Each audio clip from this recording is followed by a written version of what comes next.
Hello दोस्तों, कैसे हैं आप सब? अच्छे? आप अच्छे तो हम भी अच्छे हैं। आइए आपको महत्वपूर्ण कुछ क्वेश्चन यूपी बोर्ड के दिखाने वाले हैं। Success math point coaching classes. Success math point coaching classes में आप देख रहे हैं कक्षा 12 रसायन विज्ञान के कुछ महत्वपूर्ण प्रश्न 2023 में बनने वाले हैं, जिसमें मैथ एंड फिजिक्स बाई आप देखेंगे Manoj sir, chemistry by Ajay sir, जिसमें हम पहले यूनिट से आपको दिखाएंगे कि ये रहा आपका पहला यूनिट। जो पहला यूनिट है ठोस अवस्था सॉलिड स्टेट, इसमें ठोस अवस्था में आप पढ़ेंगे। इसमें आप देखेंगे महत्वपूर्ण प्रश्न, जैसे आप अपने लिख जाए गाइड से क्या करेंगे, टिक लगा लेंगे कि हमको इसमें क्या क्या पढ़ना है, क्या नहीं पढ़ना है। बस वही चीज़ें पढ़ें जो मैं यहाँ पर आपको बता रहा हूँ। तो आप इसमें देखेंगे पहला यूनिट जो है, इसमें आपका पहला यूनिट जो है देख रहे हैं कि क्रिस्टलीय या महत्वपूर्ण प्रश्न। आप पहला यूनिट से ठोस अवस्था से, जिसमें आप देखेंगे पहला है आपका क्रिस्टलीय तथा अक्रिस्टलीय ठोस में अंतर। सॉलिड स्टेट में आप यही देखेंगे क्रिस्टलीय तथा अक्रिस्टलीय ठोस में अंतर। फिर दूसरा क्वेश्चन ये है कि क्रिस्टलीय ठोसों का वर्गीकरण। यहाँ पर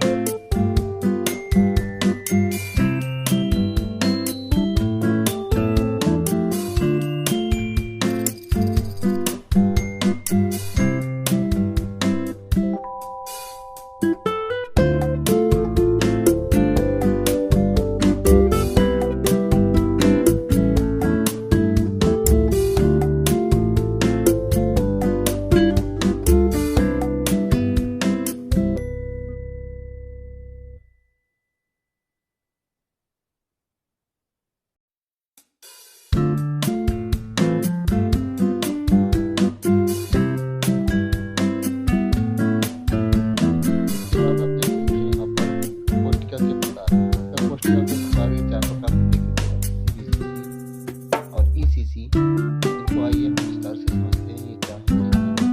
ये रहा आपके स्क्रीन बोर्ड पे।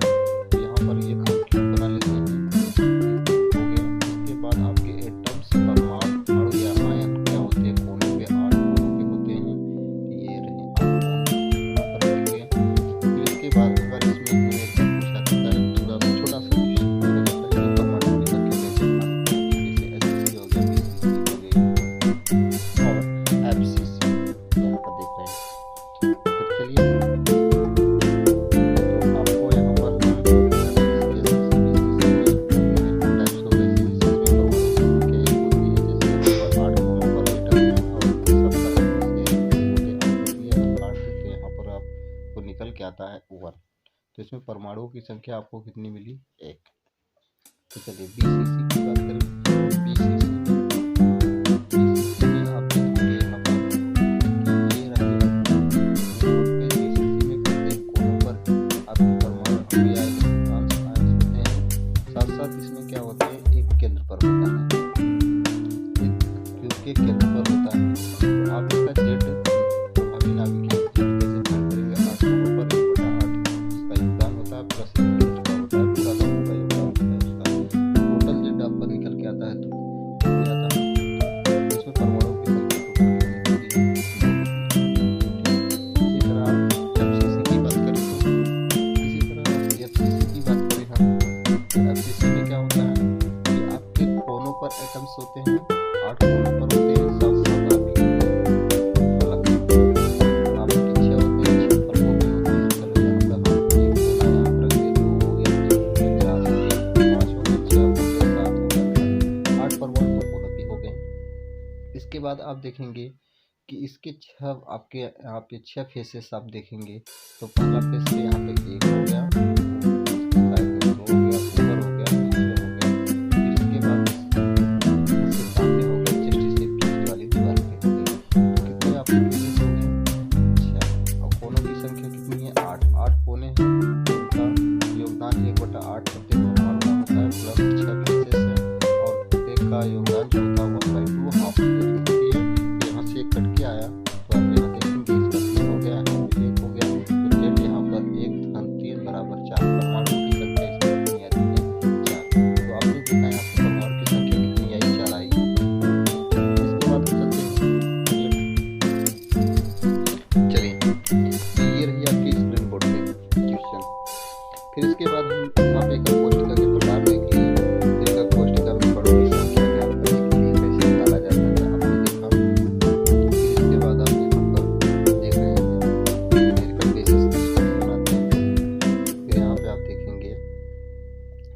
कोष्ठिका में अवयवी कणों की स्थिति के आधार पर यौगिक का अणुसूत्र कैसे निकाला जाता है। जैसे यहाँ पे इसमें बोर्ड पे अगर लिखा है, तो जैसे मान लेते हैं कि ये आपका कोई यहाँ पर मान लेते हैं ये आपका एक क्यूब है।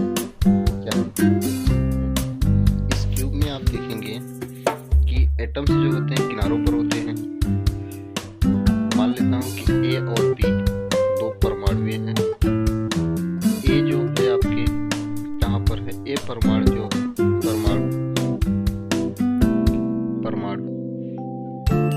तथा बी ए कोनों पर है, तथा बी कहाँ पर है, बी आपका केंद्र पर है, बी आपका कहाँ पर है, केंद्र पर। तो ऐसे के लिए हम यहाँ पर बात करेंगे कि जैसे बात करें कि इसका अणुसूत्र क्या होगा।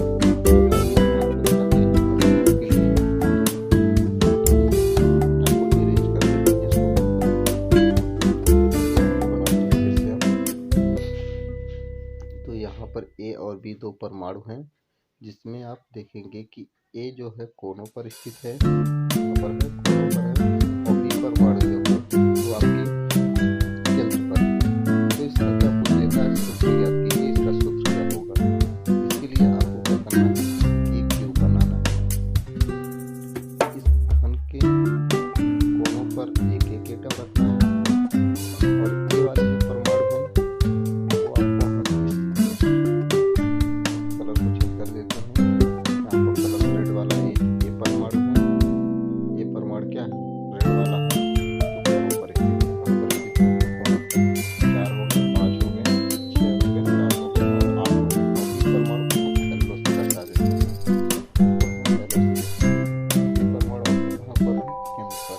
ये जो भी केंद्र पर है, ये एक ही केंद्र पर है, ये परमाणु केंद्र है। तो आप यहाँ पर देखेंगे कि इसमें हम ए कैसे फाइंड करेंगे। तो यहाँ पर देखेंगे ये परमाणु की संख्या अगर हमको निकालनी है, तो आप यहाँ पर क्या करेंगे कि Z बराबर 8 कोने हैं, फिर इंटू 8 योगदान होता है, पूरा परमाणु एक आ गया। ए का मान कितना आ गया, 1 आ गया। इस प्रकार हम बी का देखेंगे, पूरे को कर देते हैं, थोड़ा थोड़ा करते हैं। इसी के बाद हम बी पर देखेंगे, वो ऐड आ गया। अब बी परमाणु के लिए आप क्या करोगे, बी परमाणु के केंद्र पर है, केंद्र पर कितने एटम है, एक है, उसका कहीं शेयरिंग नहीं होता है, कहीं शेयरिंग किसी को पता नहीं होता है, वो पूरा का पूरा योगदान होता है। तो आ गया, एक आ गया। तो आपका सूत्र जो हो गया, सूत्र जो आप सीखेंगे, तो ये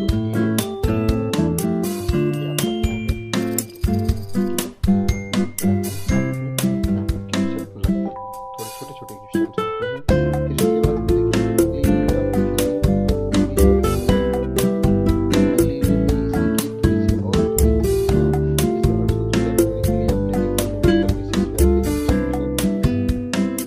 फिर इसके बाद आप देखेंगे यहाँ पर आपके कुछ क्वेश्चंस परिवर्तनों की सहायता से अणुसूत्र ज्ञात करना, गाइड से जो दी गई है उसे आप टिक लगा दीजिए। इसके बाद आप देखेंगे कणों की त्रिज्या और यूनिट से संबंधित न्यूमेरिकल पूछा जाता है। फिर एकल कोशिका के संकुलन क्षमता कितनी होती है, FCC BCC में 50%, 52 आपने देखा होगा कि SCC में 52%, BCC में 64% आपने ये देखा था। तो यहाँ पर एकल कोशिका की न्यूमेरिकल की संरचना न्यूमेरिकल बेस पे आती है।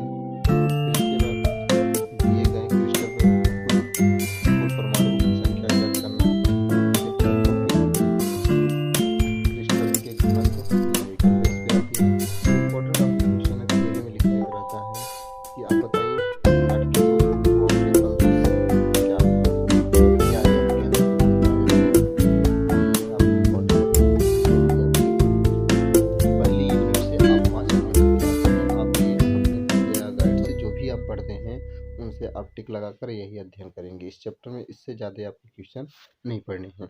तो चलिए अब इसके बाद आपका आया दूसरी यूनिट की तरफ चलते हैं। दूसरी यूनिट की तरफ चलते हैं तो दूसरी यूनिट आपकी क्या है, विलियम। वेरी मोस्ट इम्पोर्टेंट आपका चैप्टर है विलियम। 7 अंक में आता है, जबरदस्त क्वेश्चन आते हैं, इसमें ज़्यादा पढ़ना नहीं है, क्या क्या पढ़ना है ये आपकी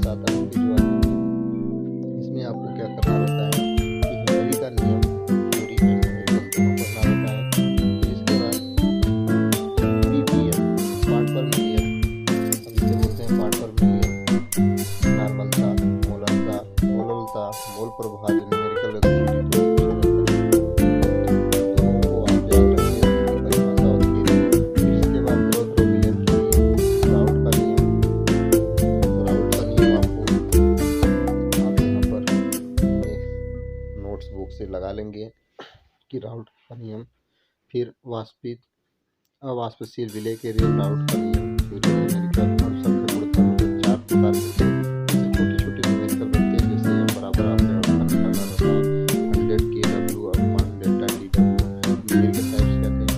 और एक यहाँ पर देखेंगे उससे रिलेटेड आपका PV बराबर nRT या PV बराबर WMRT न्यूमेरिकल टाइप्स के क्वेश्चन पूछे जाते हैं।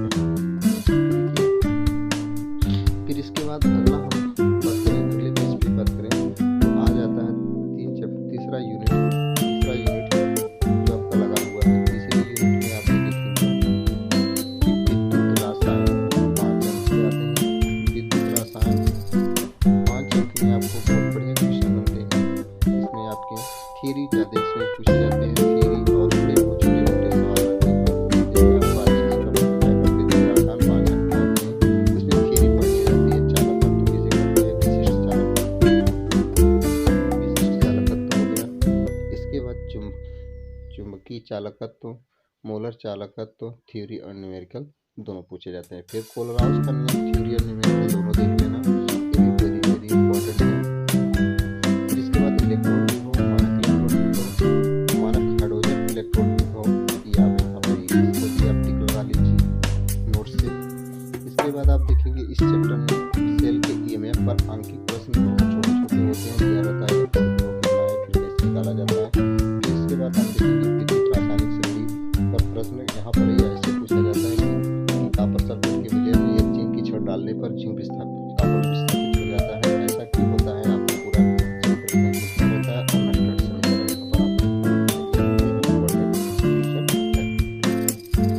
चलिए आपका यूनिट नंबर हम चलते हैं 4 पे। यूनिट नंबर 4 पे हम बात करें, इसका नाम है रासायनिक गतिविधि। रासायनिक गतिविधि नंबर 4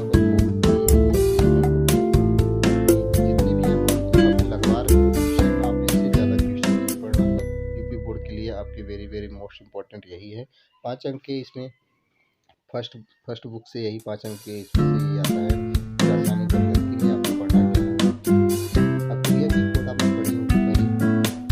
अक्रिया की कोड किसे कहते हैं, इसको आपको देखना है। शून्य कोड की अक्रिया के लक्षण लिखना है, प्रथम कोड की अक्रिया के लक्षण लिखना है, प्रथम कोड की अक्रिया के समाकलित वेग का समीकरण आपको करना है।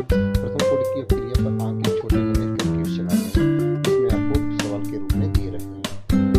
अब क्रिया की आणविकता क्या होती है आपको ये बतानी है। फिर आभासी या छंदम क्रिया, ये भी इम्पोर्टेंट है। आप चीज़ों को आप पढ़ेंगे 5 चलिए इसके बाद आप देखेंगे क्वेश्चन, यहाँ पर थोड़ी माइक की डिस्टर्बिंग आ गई थी। इसके बाद आप देखेंगे कि पृष्ठ रसायन 5 अंक में आता है। 5 अंक में आप गाइड से आप नोट से जो भी पढ़ते हो स्कूल या कोचिंग जो भी पढ़ते हैं वहाँ पे आप अपने नोट्स में टिक लगा लेना कि फ्रैंकलिन अधिशोषण, समतापी द्रव स्नेही द्रव विरोधी कोलाइड क्या होते हैं, नल से सावनीकरण शोधन क्या होता है, सावनीकरण क्या होती है। इसमें वेरी वेरी इंपॉर्टेंट टिप्पणी पे लिखने आता है टिप्पणीकरण, अपोहन, विद्युत अपोहन, टिंडल प्रभाव, ब्राउनी गति, विद्युत कण संचलन, कोलाइडी कणों पर आवेश, ये वेरी वेरी मोस्ट इम्पोर्टेंट है। आप याद रखना क्योंकि थ्योरी में डायरेक्ट पूछे जाते हैं कि टिप्पणीकरण क्या होता है, अपोहन क्या होता है, विद्युत अपोहन, टिंडल प्रभाव, ब्राउनी गति और विद्युत कण संचलन। इसके बाद आप देखेंगे यहाँ पर स्कंदन या उड़न कोलाइडी, करच्छीकरण कोलाइडी, हार्डी-सुल्ज़े नियम, ये वेरी इंपॉर्टेंट है। इसके बाद आप देखेंगे इसके अंदर शॉर्ट संख्या, ये रही आपके यूनिट नंबर 5 से 5 अंक यहाँ से आपको मिलेंगे इस चैप्टर से। फिर इसके बाद आप आगे बढ़ जाइए, आगे हम दिखाते हैं आपके जो है कि यहाँ पर आगे एक लगी हुई है चैप्टर नंबर, आप यूनिट नंबर बोल सकते हो 7, पी ब्लॉक के एलिमेंट। पी ब्लॉक के एलिमेंट में आप ज़्यादा इसमें कुछ पढ़ना नहीं है, जितना मैं टिक लगा दे रहा हूँ उतना ही पढ़ना है। जिसमें आपको पढ़ना क्या क्या है कि यूनिट नंबर 7 पी ब्लॉक के एलिमेंट 7 अंक के आते हैं, बहुत लंबा कवर होता है। बिलियन और पी ब्लॉक दोनों एक ही नंबर के होते हैं, 7-7 नंबर में आते हैं। तो पहला पढ़ना है अमोनिया। अमोनिया की हैबर विधि पढ़नी है। कौन सी विधि पढ़नी है? हैबर विधि। हैबर विधि बनाने की विधि और गुण दोनों याद रखना है, वेरी मोस्ट इम्पोर्टेंट है। फिर इसके बाद HNO3 आप पढ़ेंगे। HNO3 ओस्टवाल्ड विधि द्वारा उनके भी गुण बनाने की विधि आपको याद रखना और उनका विधि।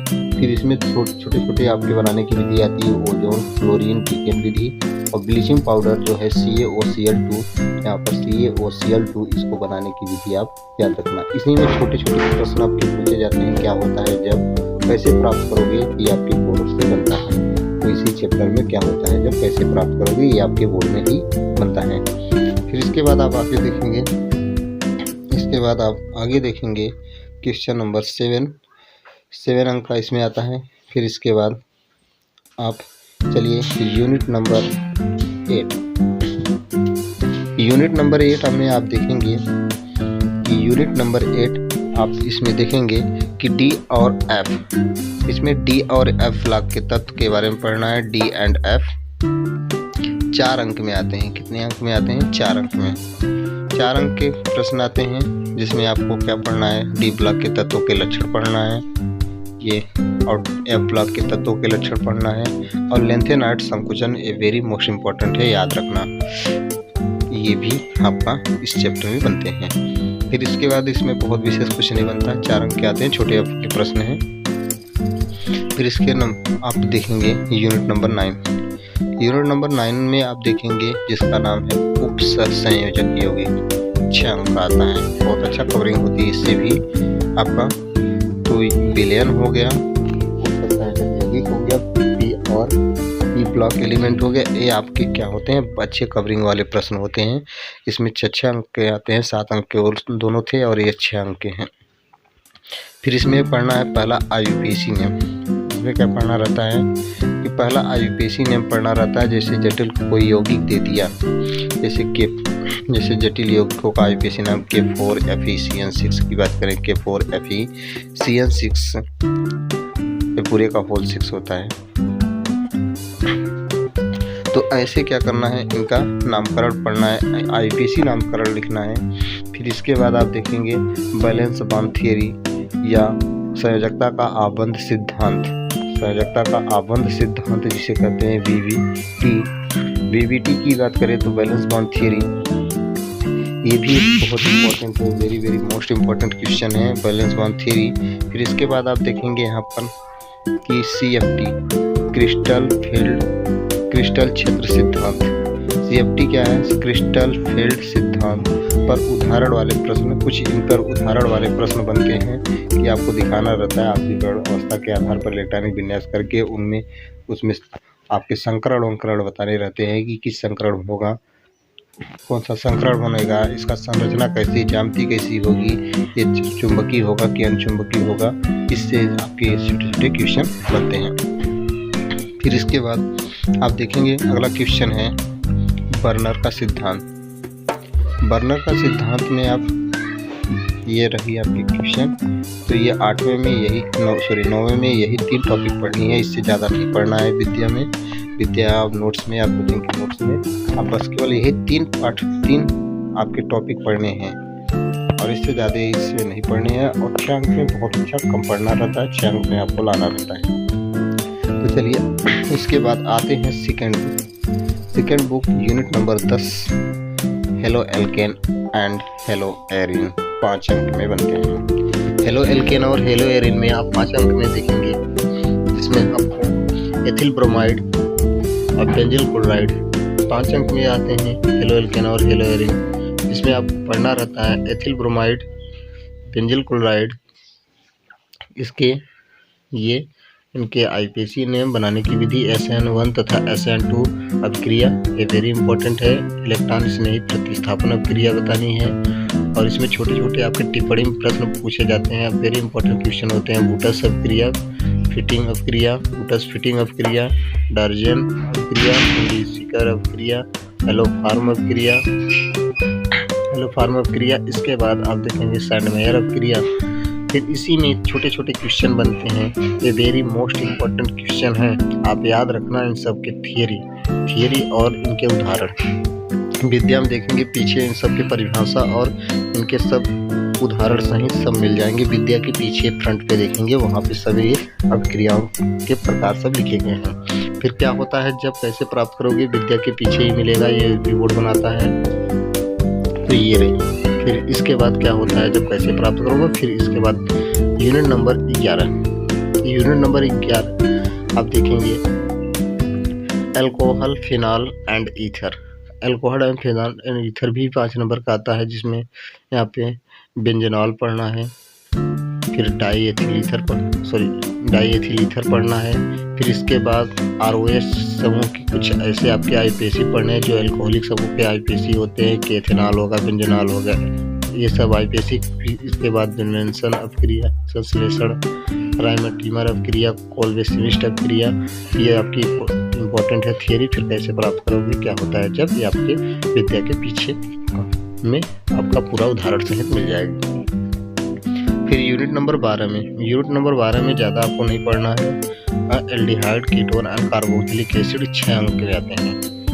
कितने अंक में होते हैं? 6 अंक। तो अच्छा कवरिंग ये भी देता है आपके 12वां यूनिट से। 12वां यूनिट भी आपको वेरी मोस्ट इम्पोर्टेंट है, क्योंकि 6 नंबर के बनते हैं। इसमें फॉर्मेल्डिहाइड, एस्टल्डिहाइड और एसीटोन, ये आपकी IUPAC प्लस इनके बनाने की विधि याद रखना पड़ेगा। फिर साथ साथ आपके फार्मिक अम्ल हो गया और एस्टिक अम्ल, इनको बनाने की विधि। फिर एल्डोल संघनन क्या होती है, इनकी टिप्पणी लिखनी है। Cannizzaro अपक्रिया, HBS अपक्रिया, क्लीवेंसन अपचयन अपक्रिया। फिर इसके बाद आप यहाँ पे देखेंगे कि अपचयन, कार्बोक्सीकरण, एस्टरीकरण। इसके बाद आप स्मिट अपक्रिया क्या होता है, जब कैसे प्राप्त करोगे, ये तो बोर्ड पर निर्भर होता है, क्वेश्चन हमेशा बनते रहते हैं। फिर इसके बाद आप देखेंगे 13 यूनिट नंबर 13 में आपको बहुत ज़्यादा नहीं पढ़ना रहता है। 4 अंक के आते हैं आपके डी और F ब्लॉक की तरह, ये भी 4 अंक के आता है क्वेश्चन। जैसे डी और F ब्लॉक में आप 4 अंक के आते हैं, वैसे आपके 13वें यूनिट में भी 4 अंक के बनते हैं। नाइट्रोजन युक्त कार्बनिक यौगिक एमीन, ये आप 4 नंबर के आते हैं। तो एथिल एमीन पढ़ना है, बेंजे एमीन पढ़ना है, इन दोनों के बारे में आप टिक लगा लेंगे। फिर कार्बिल एमीन अपक्रिया, तापमान ब्रोमाइड अपक्रिया, स्मिट अपक्रिया। फिर इसके बाद क्या होता है जब कैसे प्राप्त करोगे, ये आपके बोर्ड बनाता है। ठीक, इसके बाद हम लास्ट यूनिट की बात करें। यहाँ पे जैव अणु 6 अंक का आता है, वेरी इंपॉर्टेंट है आपका। P ब्लॉक एलिमेंट के बराबर ही आता है, ये भी जैव अणु 6 अंक का रहता है। इसमें पढ़ना क्या रहता है, ग्लूकोज फैक्टर्स की संरचना, गुण और परीक्षण, इनके दोनों के संरचना देखनी है, परीक्षण देखनी है, गुण देखना है। फिर इसके बाद आपको पढ़ना रहता है कि हार्मोन्स, इसमें हार्मोन्स, प्रोटीन। फिर इसके बाद एमिनो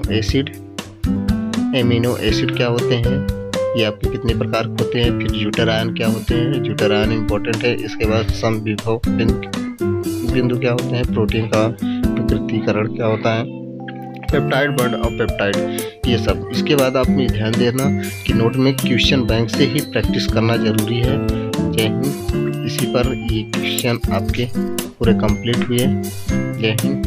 चैनल को सब्सक्राइब करें एंड लाइक करें। जय हिंद। तो चलिए ठीक, यहाँ पर आप ये क्वेश्चन रहे, सब रिवाइजेशन की बात करें कि ये रहे क्वेश्चन, आप टिक लगा लें यहाँ पर। जय हिंद।